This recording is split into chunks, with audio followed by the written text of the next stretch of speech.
参加我们台北一起开发者论坛第2天早上第1场的 keynote 的演讲。那这场议程我们邀请到Indie MEGABOOTH 这个国际一起开发者的就是活动展会的这个举办团体，他们会带着独立开发者东征西跑。那同时Indie MEGABOOTH 的发起人 Wallick 也是现在美国独立游戏节Indie Game Festival 是最新的 chairman 那我们请热烈的掌声欢迎Kelly 还有他的副手 Chris。好 ，Chris。Good morning. Good morning. Okay. Yeah. So thanks everyone for coming out to the Taipei Game Developers Forum. Hope it's been going well for everyone. Yeah. So today we are going to talk a little bit about best practices for showing your game to the public. And we're going to start off with a video of our trailer for the MEGABOOTH for this last PAX East to make good use of all of these really nice screens. And also to give you an idea of the type of games that we normally showcase for the MEGABOOTH. As a very quick overview, the Indie MEGABOOTH there's a very small version of it out here to give you a sample size of what the types of games that we show and the type of teams that we work with. But it's a showcase of independent developers that we take globally. So this was our most recent show that was in the United States in Boston a few months ago.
All right, so that gives you an idea of the types of games that we're selecting when we're looking at a showcase. So part of the talk today is to describe a little bit about what types of games that we're looking for. But then also, once you've been selected to take part in something like this, or you decide to show your game at an event like what's going on here, that you're going to be showing your game to lots of people, with some advice on the best way to get people to pay attention to your game, for it to stand out, and for press to hopefully write about you and fans to buy your game when it comes out. So probably makes sense to first start off with who we are exactly. So I'll let Chris go first. Hello, my name is Christopher Floyd. I am the first officer at Indie MEGABOOTH. I am there in the middle of that picture. And I am Kelly Wallick, and I'm the founder and CEO of Indie MEGABOOTH, and where am I? Oh, I'm over there. I'm this person. I'm also the chairman for the IGF, which is the Independent Games Festival. And the MEGABOOTH is also a co-organizer of Bit Summit, which is a indie-focused game event in Kyoto in Japan, which is actually happening next week. So if you're interested in checking it out, you can go to Kyoto, take a little trip, and come visit us. I also kind of wanted to say a little bit about how both of us got into video games and how we got working in this industry, in case there's anyone here who is thinking about starting to work in video games.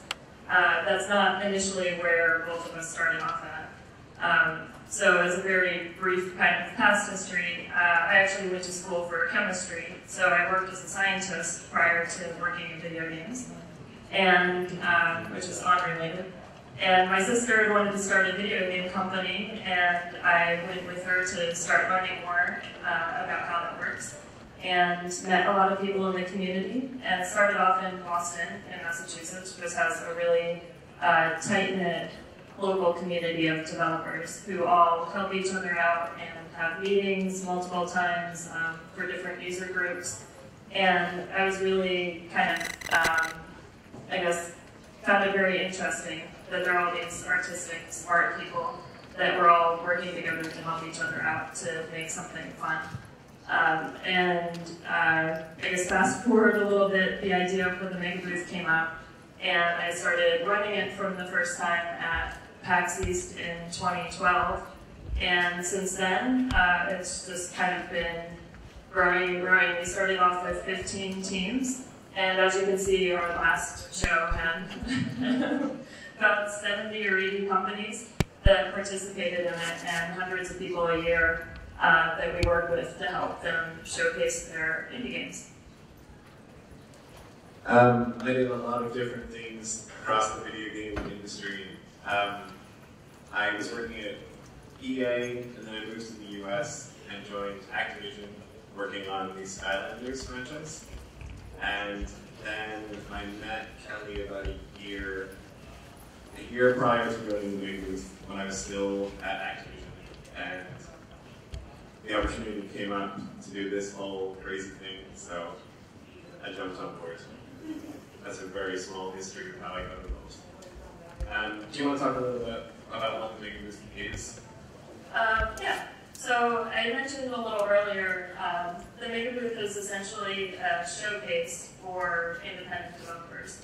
So you submit your game to show with us, and we play through all of them, and we have certain criteria that we use to decide whether it would be a good fit.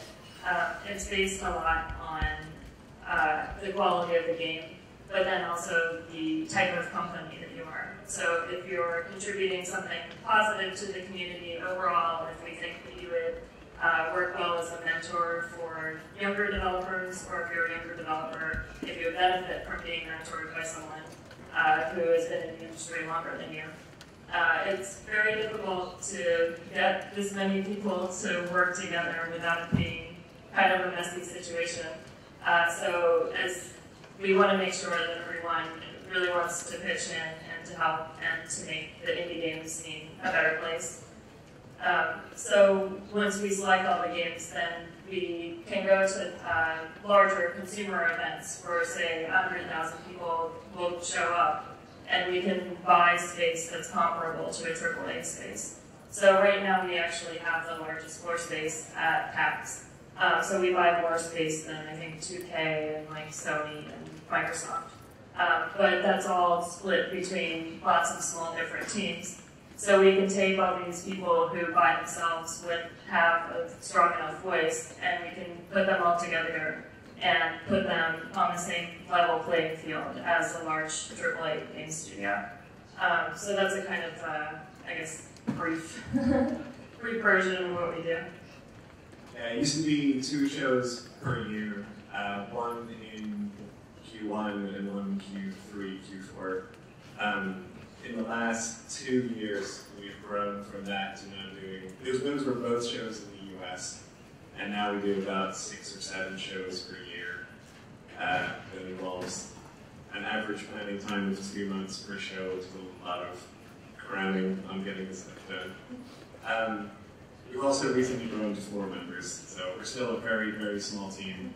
When you're working on your game, we're not much larger than you are, so we're just little people too. All right, and then this is some of the events that we've been to in the last couple of years. Hopefully you'll recognize some of these names. Big Summit is in Kyoto, Japan. GDC takes place in various locations across the world.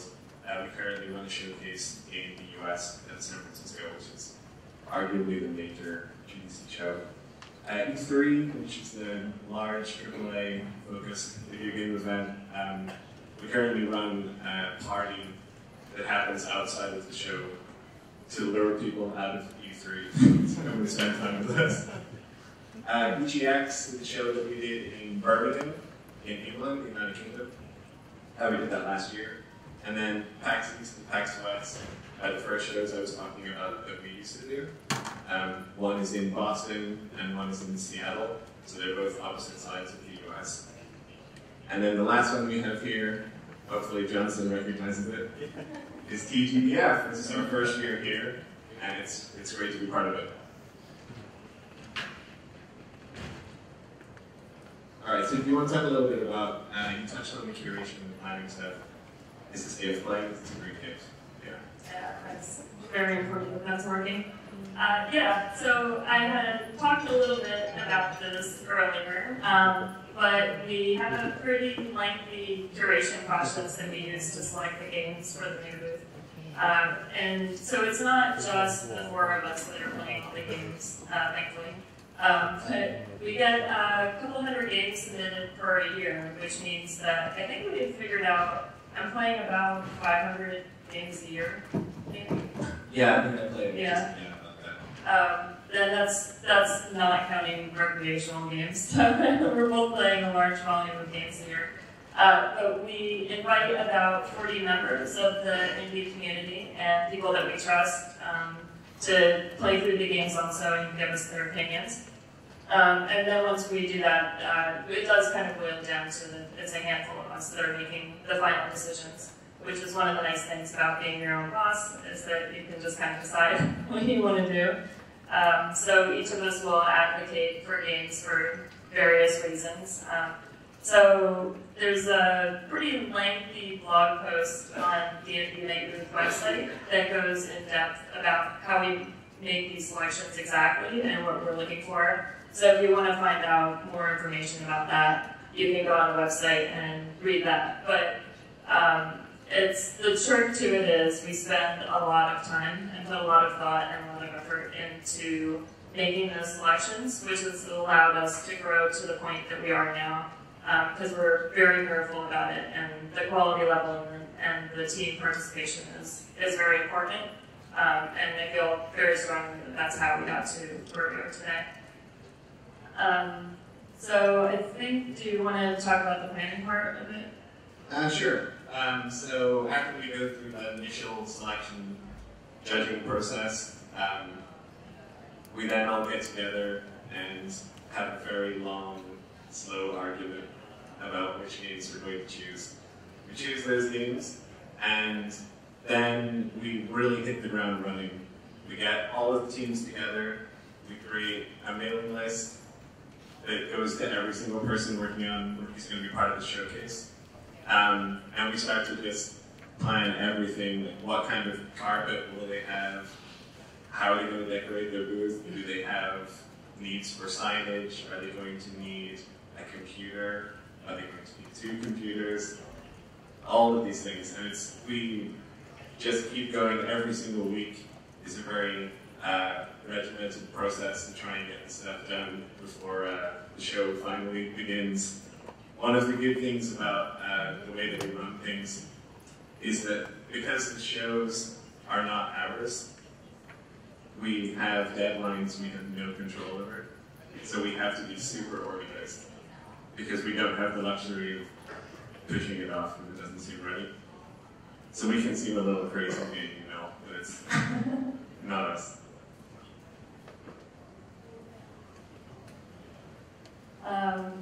Yeah, one of the items I wanted to add to that last part is you see something like this and it looks like it might not take a while to put together, but from people who work on things like this, it's very impressive and difficult to get every single thing to happen the way that it seems like it would be simple to do.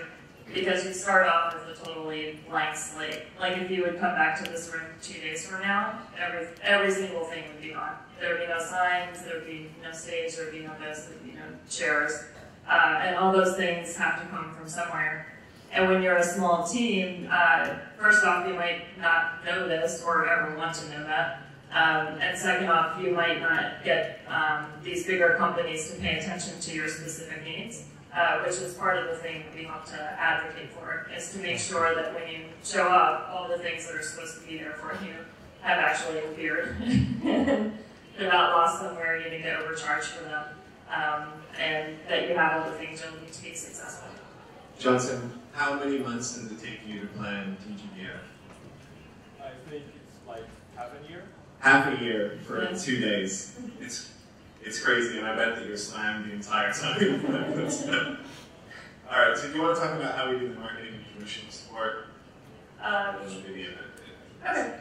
Yeah, so part of the good thing that we can do then, since we have such a large group, is that it's easier for press to come and want to pay attention to what's going on. We can also help to do things like we put together a trailer that will get a lot of visibility. We have press that make special appointments and tours to come through our space because they know that they are going to like the games.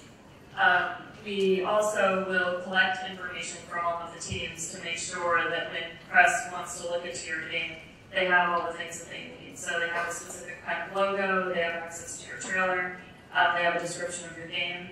And we put all of that on the website and then create a portal for your site. So then fans can also go and look and they can see one page of all the information about your game.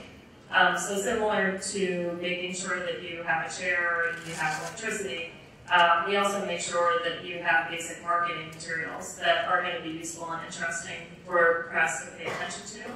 And then along with that, because now we have a strong brand recognition, if the game's been selected to be part of the showcase, it'll be easier for you to stand out. Kind of among, I guess, just randomly emailing press on your own or having someone never heard of your game before. This kind of gives you that first little step that says like, oh, this has a certain quality level that we're expecting to see. Yeah, and a big thing to internalize. How many of you, can you raise your hands if you've released a game? A couple people. So I hope you are all aware of how hard it is to get people to pay attention to what you're doing, and how much you have to rely on hooks or something bizarre to catch their attention. The press are so bombarded with information that you have to really, really push. So we try to make it as easy as we can for them to see what you're doing and save you the long nights of emailing every single person you know individually and asking them to see your game. Do you want to go into that? Yeah. So if you take a look at the picture in the bottom left there, that's Ryan Burrell, who does all of our website and tech work, and also on site he helps to distribute out computers that we've gotten on loan from Alienware, which has helped us out the last couple shows. It's been great. But when I say low-ness computers, like 70 or 80 computers. So even just getting that kind of stuff out takes some additional planning. But then, as I mentioned before, if you have a problem while you're at the show, it can be hard to find the person who's running an event where 100,000 people are going to show up and have them care that your carpet is the wrong color. But since we have long-standing relationships with them and we have collective buying power, then if something's wrong, we can make enough noise that it's going to get fixed for you. So anything from my controller broke to my TV doesn't function to I need to eat lunch or else I'm going to die. It's something that we can help out with the show as well, which helps make the showing more successful for everyone. Yeah, it's at a larger show where we're running the 70 to 80 different companies. We're pretty much like bees, just flying around the booth non-stop while people grab us and say, oh, this doesn't work. We go away and come back, and then someone says, this doesn't work, and then we go away and come back. It's a busy weekend. I'm sure you're very busy, Chelsea.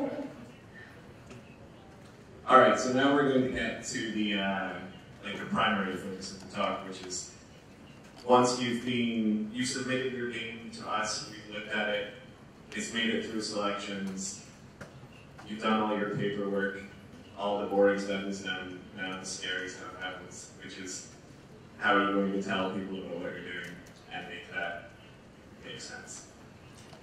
Yeah, so this picture here is also from last PAX East. So it's a little hard to tell, I guess, where our area starts and ends because it's just a sea of people. But from about where it says Fame Gamer, and if you imagine forward about, 15 times that, is kind of what the space looks like.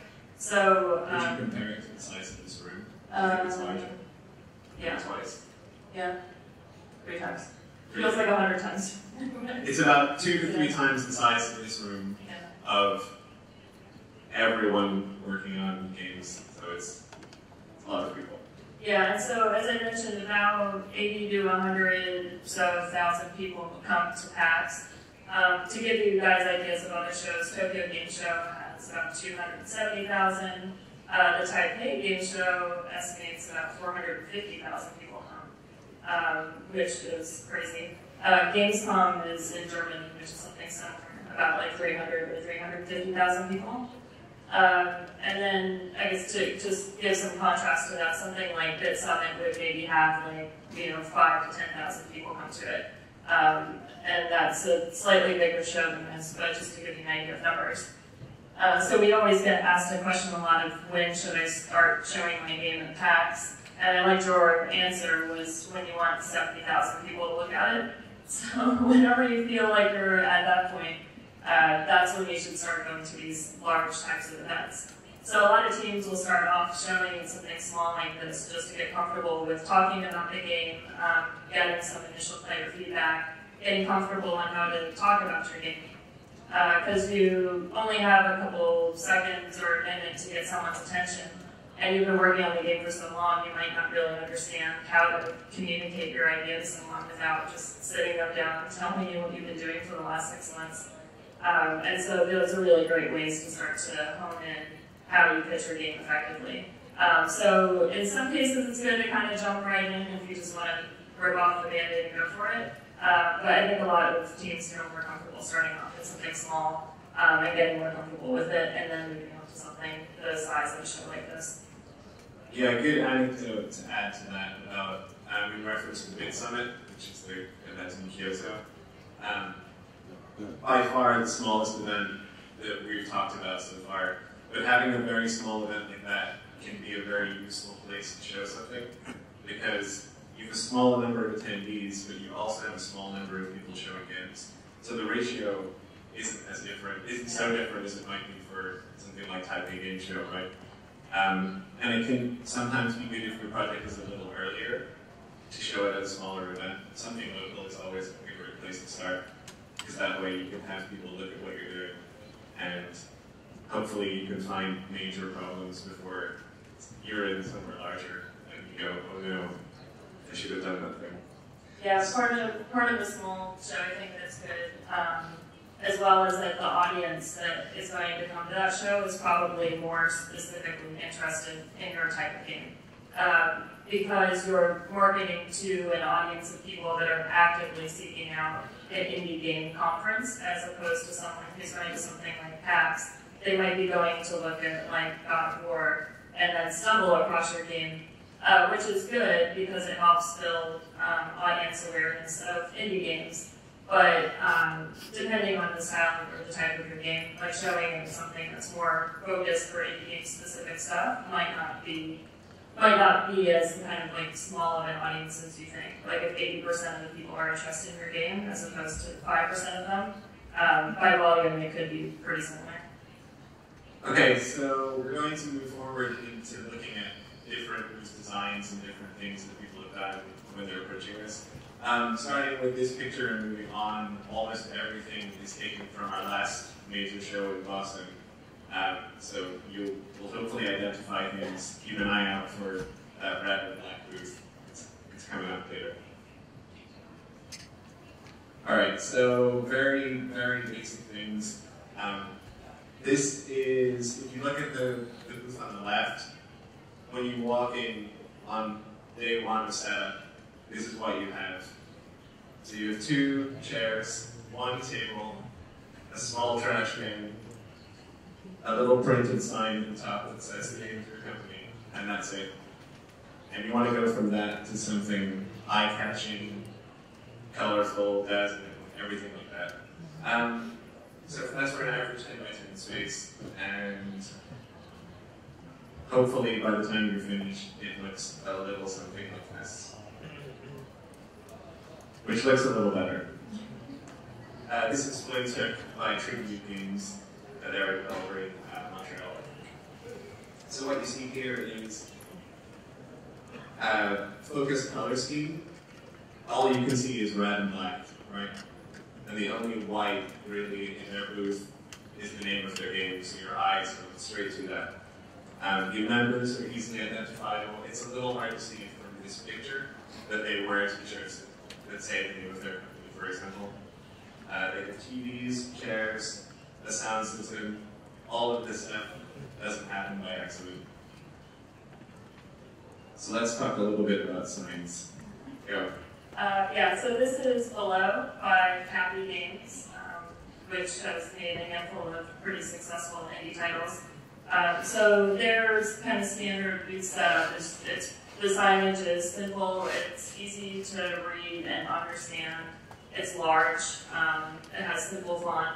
So if you think back to the picture with the empty booth space with that tiny printed out sign, lots of companies will save money and just use that sign, but you can't see it if you're more than like 10 feet away from it.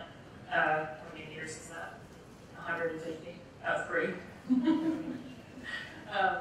But something like this, you can stand pretty far back and you understand what this is, it looks intriguing, you're kind of drawn to it and you want to see what's going on. This kind of ties in a little with logo design also. If you have a really complicated image for your logo, or the font is really complicated, it's going to be really hard for people to see it and identify what it is from far away. Up close, if it's like a dinosaur eating a man and us on a building, and it looks cool. It tells everybody what your game is, but from far away, it's just going to look like a mush of colors, so no one's going to understand what's happening. So keeping it simple, keeping it easy to identify, something that is going to be eye-catching is very important, and you can reflect that in your signage. This is another example, which is Arena Dots, which is shown in Korea. I think he's shown it in China a few times as well, but this is a good example of pretty easy to read and understand signage. They're going to be fighting each other, and you can easily see the name of the game. And so this booth setup, it's here it is, here's the game, here's the TV, this is what you're going to be playing. And this is a good one. The one on the right, it's easy to tell what the name of the game is, because it's on there about 40 times. Which every single thing I think says it on there. But there's that saying, you know, repetition works. So it takes people an average of hearing something 3 times before they'll remember it. And I guess they're taking this to the extreme. If you're reading it at least 3 times, so you're going to remember it. Yeah, chances of you walking past that booth and not remembering what it was called are questionably low. Yeah. Through the Woods is just that's a cool design.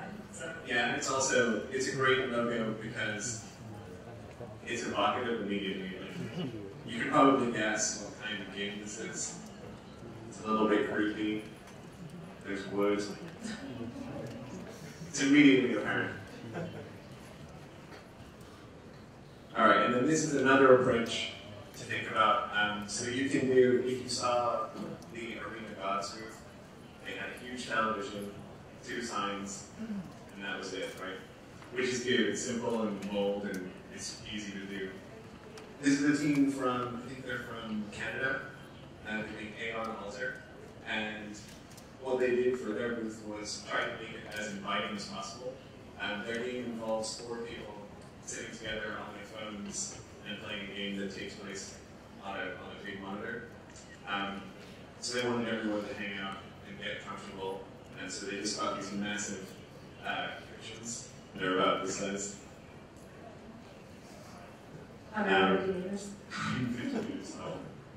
Let me see if I can get a picture. Yeah, so there's also a couple other things to think about for comfort. You don't have to go for a massive cushion like this. At shows, they will often have a special device called padded carpeting. For a lot of developers that are showing for the first time, it seems quite exorbitant. It seems like a very bizarre thing to be charged for, and everybody who's shown more than once buys as much padding as they can afford. Because after 3 days of standing for 10 hours on concrete, you wish you had padding. And also padding is good for attendees because if your booth is the most comfortable place to be, guess where people are going to go. Yeah, most of the time the attendees are probably at the end of the day just as tired as the developers because they've been running around to try and see everything as much as possible. So things like, we do this at GDC too, we have an area with beanbag chairs and couches, essentially just to get people to want to hang out there all the time. So people will take naps, they'll check their email, they'll hang out, they'll play games, they'll talk to their friends about the games. So you want to kind of make it as nice as possible. I think we had somebody sleep in our booth overnight. Because it was so comfortable. So this is the same booth that I showed before. As you can see, comfortable chairs, and people sat in comfortable chairs. It's not complicated. This is another really good setup. This was a company called Pump Action Games, making a game called Moonshot. Their game is a 4-player, local multiplayer, sort of tank combat game. And what they did for it was huge television screen. They built a little bar, and then 4 bar stools, so everyone can just hang out and sit there and play. And they chose bar stools because they wouldn't be as comfortable as big cushions, so people would play, and then eventually they would want to not sit on the bar stools anymore, so they'd keep people coming through. It's actually a pretty crafty solution. Yeah, I was going to say, a lot of that depends on the gameplay style. The first game where people were sitting on the beanbag chairs is like I don't know, like an RPG. It's very long. Yeah, it's like like you're playing D&D with your friends, so you want people to be sitting there for a long time.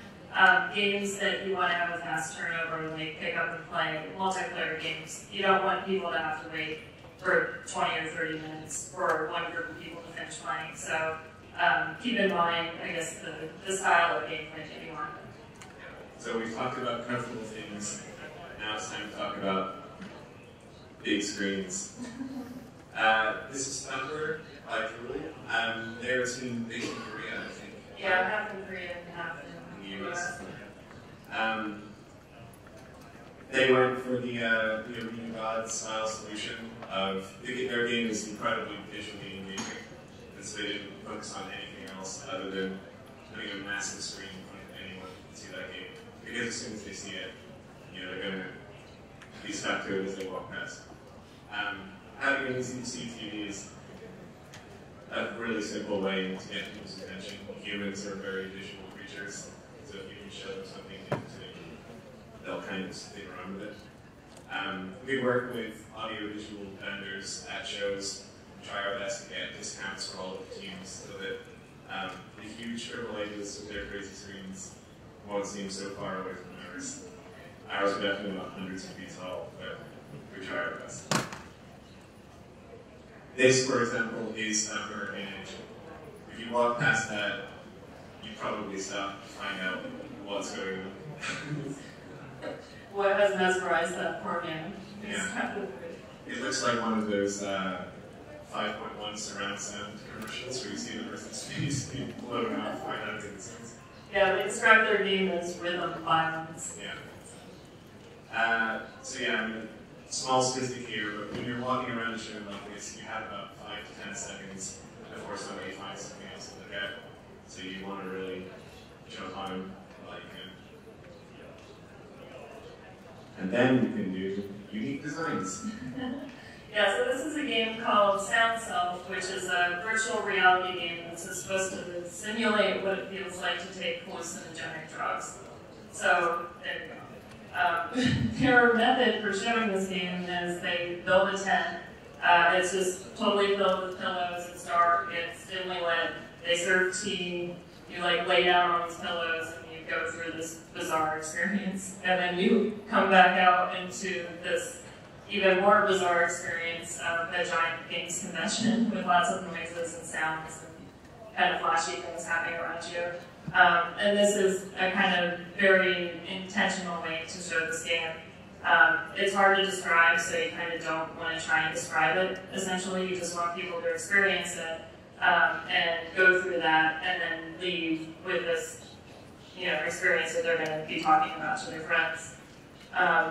We've had a couple of other similar designs. Like there was a horror game that someone had shown a few years ago, Red Barrels, what was that, Outlast?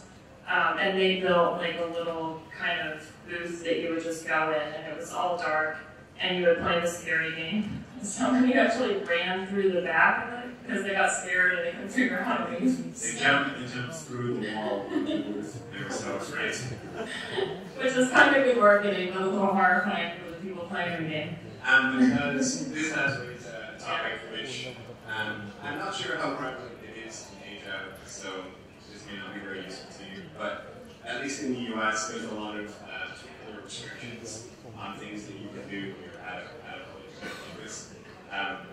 So that can be things like if you decide to build a hard shell for your booth, is it legally the right height? Can it support weight? There's lots of funny, frustrating, but obviously, I guess, important reasons for those things. There's also some shows, unions, like people who are hired to run electrical or to build something for you. If you build something that's above a certain size, you can get fined or in trouble with the unions.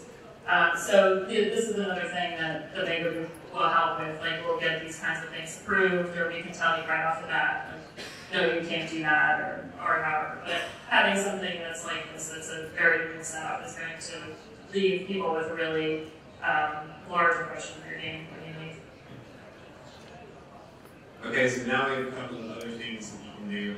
So you've got your booth, it's decorated, it's got the world's largest television screen, everyone's paying attention to it. How can you get these people to stick around? So I kind of titled this Engaging People. It's really the most important part of being in the show, which is trying to get people who are there to talk to you and kind of invest in what you're doing. So this group here, it's a little hard to read, but it's called Move or Die. If any of you saw Dan Ableman's talk yesterday, as one of the top 7 reviews in TRC, I think. They do a funny little thing where they get these tiny little square outlines of the characters, and they get everybody to design their own individual character that they play all the walls, and eventually they cover the entire booth with fan art. People love it when you put their fan art on your game, so it works really well. Yeah, I mean, part of this also is this will engage people on social media to talk about the experience that they have in their booth. So this is very easy to take a picture of. Now this becomes your Twitter profile picture. People ask you what it is. You talk about the game. So these things are, just essentially free marketing, which you're doing much rather show. And this is a very low-tech solution. We're just printing a couple of hundred items on a tiny little piece of paper. So now I'm going to move on to a slightly more complicated way. This was a genuinely clean detective booth. This is Sydney from their team. She was one of the lead artists. And what she did for the whole period of the weekend was recorded herself on her computer, drawing people who were playing the game, and then projecting it up on the wall behind them. And the game has a very unique art style that she uses. She was like taking people and making caricatures of them. And obviously Google absolutely does that, but it's a little bit more technical to put together. Maybe it can be very stressful at live events, but it worked really, really well.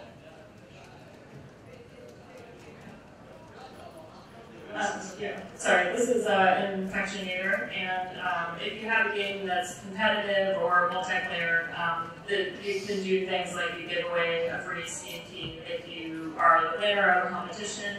If you make it through a certain challenge, I've seen teams that have a board with like the high score for the day, and giving out free Steam keys and things for that as well. I think we had one where someone gave away a PS4 for the highest score of the weekend.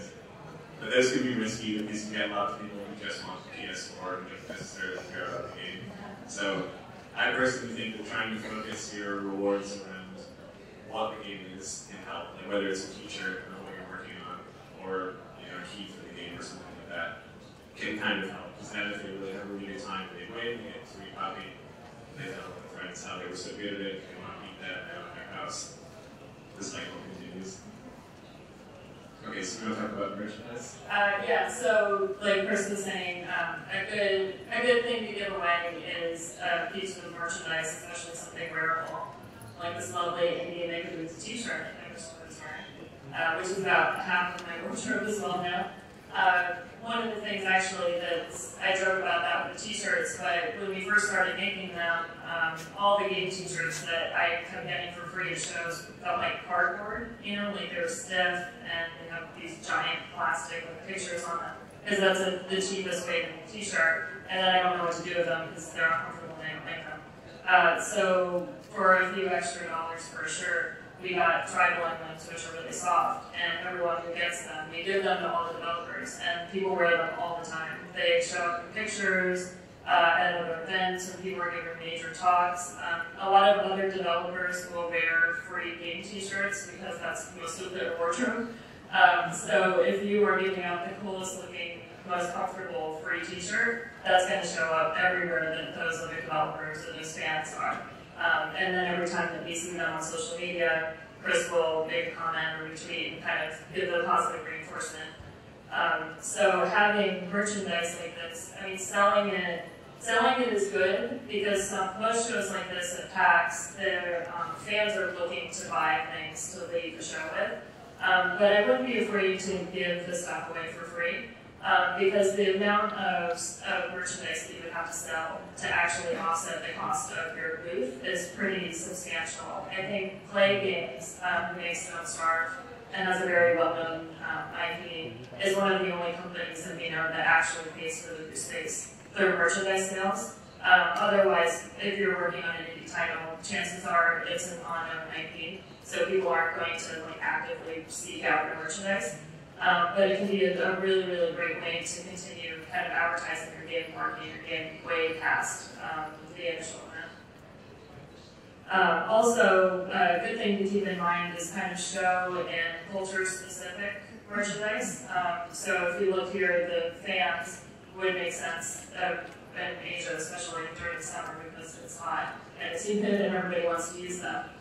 This is not a normal common giveaway at US shows. It's just not a thing that most people are seeking out, which can also be nice because then they see them and that's the kind of unique situation.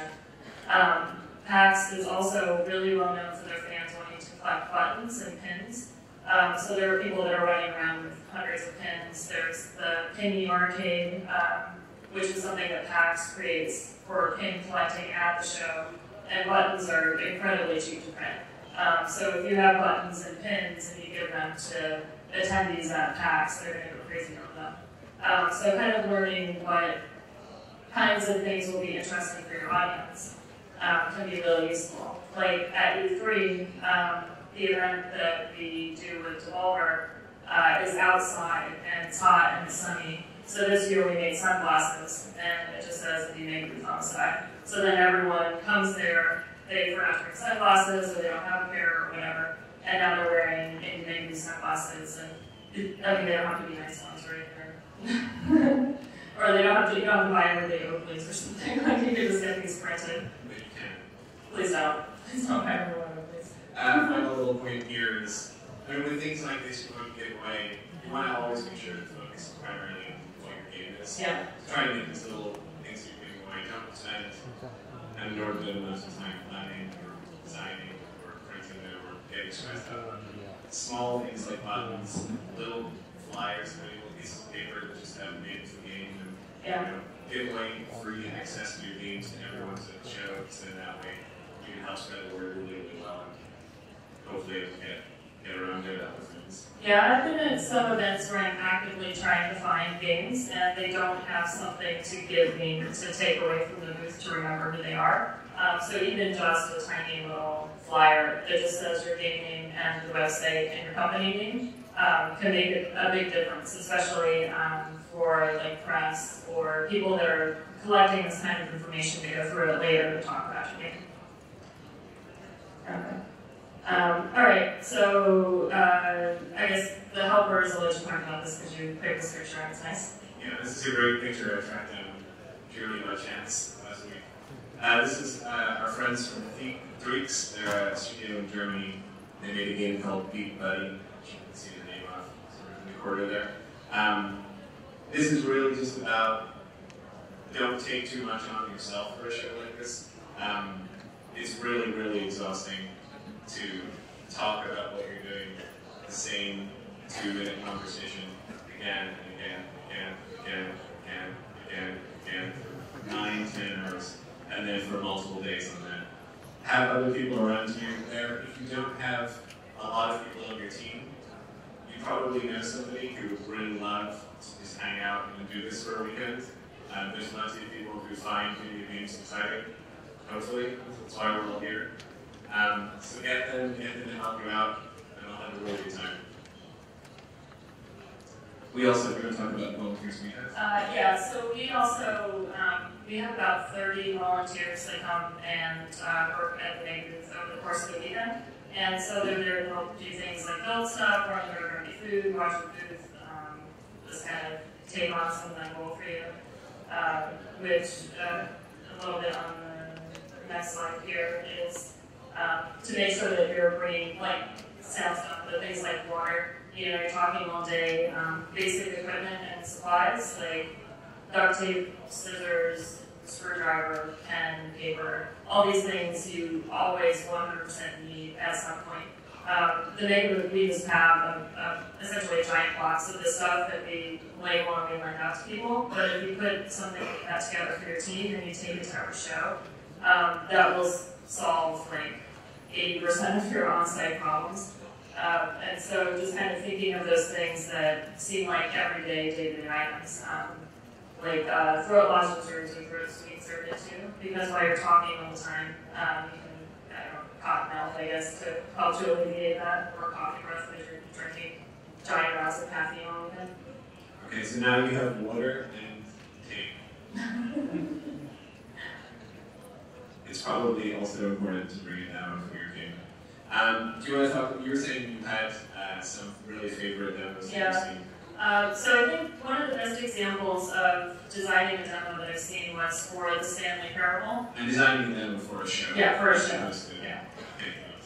And so the Stanley Parable it's a kind of funny game where you're walking through like an office space and there's a narrator, but it's essentially, there's lots of different endings and it's humorous, so you don't want to spoil the game for people. It also kind of is hard to watch for other people because the jokes and the humor are directed at you, the player. So when the developer was thinking about sharing the game, I was talking with him about it, and he made a special kind of 5 to 10 minute, I guess maybe 10-minute version of the game that talked about people playing the game at the show. And it involved the audience of the people watching. And so while the person who's playing is going, the narrator is talking about like, oh, you're at PAX and you're going to be playing this game, so now we should be advertising it. And having the fans that are watching answering questions or being interactive. And so this demo was essentially not the game, but within the style and the humor of the game, and also would draw in a huge audience every 10 or 15 minutes that would clear out, and then draw a new audience after that. And something that people would grab their friends to say, oh, you have to go check this out, because it's kind of a meta demo of the game. So if you think that you have this kind of like a game that's not going to show well, putting together a 15-minute playable version of something that's similar to your game or a vertical slice of the game can make it way more successful, because people aren't going to normally sit down and play a game for 20 hours, which is why RPGs are pretty hard to demo at shows. Was there anything else you want to add on that? That's it. Yeah. Yeah, important things to think about are, so the 15-minute time limit for your demo is mostly an idea of how many people at the show do you want to make sure get a chance to play it if they're interested. I mean, assuming you don't have infinite computers, then you can't accommodate different people. And then bearing in mind that every person who sits down is likely sitting down to your game for the very first time. So how can you get them from zero idea of what your game is, what's cool, to, okay, now I'm really having fun. And so you don't want to spend this 15 minutes training them how to play it, so by the time it's over, they get up and walk off and go, okay, well, I guess I'll play it sometime later. Things like taking a very tiny part of the game and just making it really special for the show, taking features that you know are in the game out of the game for the demo, like don't bombard the person who's interested in your game with 17 different operating systems. It's not going to be important for the time that they spend playing it, and they can get way into the systems once they're sitting at home and hours and hours and hours to get into it. Yeah, a fun thing I've seen a lot too is custom controllers. So every game is like an arcade style. You actually have an arcade controller, or there's some games that just have like a big single red button or something. If it, like, controls aren't going to be too complicated. One of the games that we had was Bud Sniffing Pugs, which is a game about smelling other dogs. So it's cute. It sounds not cute, but it's cute. And the controller is like you play as a dog. Yeah, you play as a dog. Sorry, I should have clarified. Then you have like a tennis ball and like half of the stuffed animal of a pug. You know, it's this giant funny thing. And so the controls are simple on a computer, but then this is like a fun interactive experience that people will take pictures of and talk about after the show. Yeah, so we'll touch briefly on localization. In some cases, it's important to make sure that you at least have something introduced, I guess, in a localized version. But you want to make sure that it's not going to be something that is like too complicated, or maybe just make a visual of what the controls look like. I guess a good example would be if you visit the Megabooth area here, we have simple translations of all of the games out there and pictures of the controls, because these are all primarily games that were made in English. So you can kind of get an idea of something that you might need to do if you take the show to report in that. Okay, so we're running out of time, so we want to really Yeah.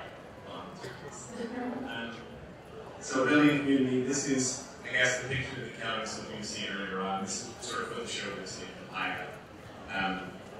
These are all, you might recognize that game on the left. Hopefully you're related with it this way. This is the whole Megabooth area. The really useful thing about being at the show is not just to focus on the fact that attendees are here to see your game and trying to get them to buy your game or become interested, is that you're surrounded by other people who work in games. It's like a very unique chance, at least often rare, that you sit around people who work in games all the time in your studio. But this is a chance for you to talk to your neighbor to someone working on a whole other project that's been spending multiple years on it, who's dealt with a lot of problems similar to problems you're encountering, possibly has solutions to the problems that you have. It's incredibly useful. It's a strange side effect of the neighborhood that wasn't really thought about at its initial conception. There's now a lot of people who want to be in the neighborhood just so they can be around other people. Like it's so rare when you're working in your house and you're completely isolated. Suddenly being surrounded by 100 other people who are as obsessed with what you're doing as you are is really inspiring. And in terms of packagings, it's recommended that you try to collect email addresses from anyone who's interested in the game, and try to get people to be ambassadors for what you're doing, and incentivize them if you can. If they feel nervous about giving you an email address, maybe they'll feel less nervous if you give them a copy of the game in exchange for it, for example. Yeah, so part of you can go to the next slide. And so part of this as well is that make sure that you take advantage of any professional opportunities that come up at events like this. If there's something that's a networking party or meeting sponsors or publishers or partners, it can make you feel nervous to go to these like social side of the events. But a lot of this is important, and publishers and platform holders and sponsors are there because they want to find games that are interesting and they want to find partners to work for. And so if you don't attend a dinner or you don't attend an event or you don't take that extra step to talk to somebody, it could be cutting off an opportunity that would be really important for the future of your game. We help to coordinate and provide kind of easy situations for this to be able to happen for you, but there's lots of things like Twitch will message us and say, hey, we have cool games that you want to show. And so we'll reach out to the developers that we work with that seem like a good fit for kind of smaller random opportunities that come up. So always, make sure that you're checking your email for these types of things and taking advantage of them when you see them, because it can be a pretty big difference for your game. So I think we're coming up on just like a few minutes left here, so this is the last slide. These are just some examples of games that have gone through the neighborhood that have been successful. And some of the reasons that they've been successful is they have a niche target market, so they have a specific type of audience, a specific type of player that will enjoy this game, and they made a concerted effort to reach out to those people directly. They have a really good community interaction, and they spend a lot of time building that up. They're very well polished, and they also have really strong partnerships, either with their publishers or platforms that they're working with, other developers or their artists or the musicians, like people that are going to help to talk about their game. So Game Beast is like a funny multiplayer fighting game. Crypto Necrodancer is a dancing roguelike dungeon crawler, and Mini Metro is a subway simulation game. So these are all things that would kind of necessarily sound like they would be successful, but they've taken advantage of all of the different opportunities. They've made really good efforts knowing their audience, and they've come out at the end being successful. So that's it. Thank you very much. And if you're interested in hearing more about Indie MEGABOOTH, here are a bunch of links.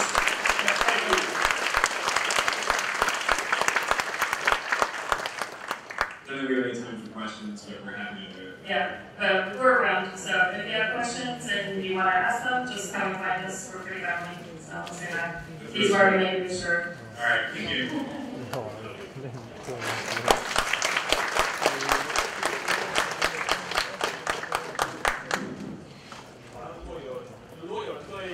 今天讲者有问题的话，那他们都会在外面那边留档，所以他就在玩游戏的时候去大家提问题的话。不播 NPC，然后他们透过Day2